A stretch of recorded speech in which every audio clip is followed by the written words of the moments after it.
Greetings, it's Doc Griffin, your swing surgeon director of club fitting operations. And once again, it's time for the doctor's house call. Okay, so maybe that really wasn't Doc Griffin, but I can promise you I am. Okay, today we're going to continue with our club fitting series on how I go about doing a club fitting.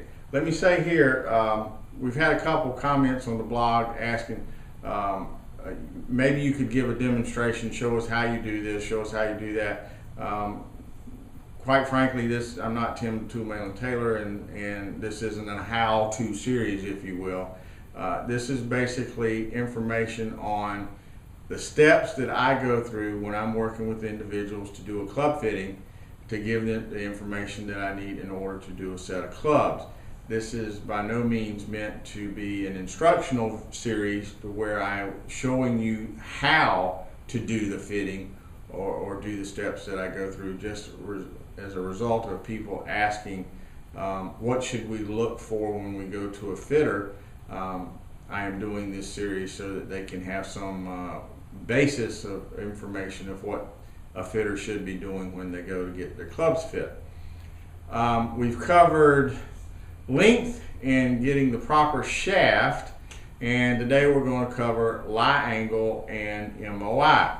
Let me say right off the bat that how this club sits at address when you're holding it, whether it's toe up or heel up, has very little significance with what happens when you're swinging the club. Lie angle is going to be more controlled by the tip, the strength of the tip, your swing speed, the weight of the head, how far out the weight goes, how you load and unload the shaft.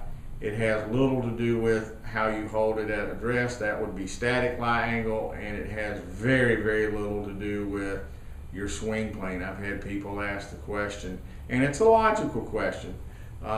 With a more upright swing, do we need to have our clubs set more upright? The answer is, I don't know. It's not indicative by the type of plane that you're using. It's all in how the shaft deflects or the head deflects when you're coming through, and the shaft loads, unloads, the strength that you're doing it with, the weight and all that sort of stuff that we just covered. One thing that is very, very important when you're going through the lie test is to make sure that the person who is doing your lie test knows to use the same shaft that you're going to be playing.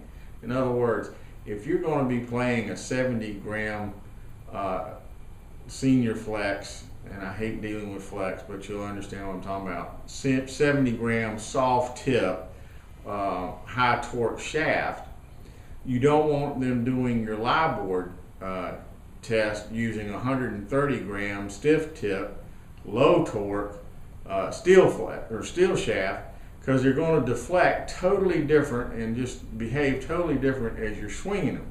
So it is very important, and I stress this again, it is very important that the fitter be using the same shaft, or at least the same properties of the shaft that you're going to be playing. Sometimes a fitter may not have the exact shaft that you're going to play, but he will have one that has the similar properties of the shaft that you would be playing. Therefore, it is okay to use that shaft. Now, what are characteristics of lie angles that aren't bad? So why should it be important to get your lie angles checked? Okay, good question, glad you asked. Too flat a lie angle. Club comes in and the toe will actually grab, which allows the heel to continue going past, which opens up the club face and causes you to hit the ball off to the right with a fade. Too upright, club comes in, heel drags, causing the toe to continue to go around and close, and you wind up hitting pulls or hooks. So, I mean, there's times, you go out and you practice, you'll hit balls and you go, I know I swung good and hit that ball good, but yet it goes flying offline. It may not be you. It could be your club. So it's important to have it checked.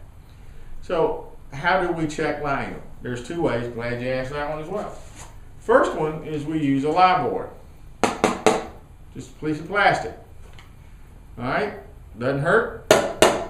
You hit the ball right off of this plastic. with a piece of tape on the sole of your club, then it leaves a mark. It's kind of like NCR paper. It leaves a mark on your paper on the sole of the club, and based on where that mark is, it tells the fitter whether the club's too upright or too flat, toe, heel, middle, whatever. Now, there's a second way of checking lie angle.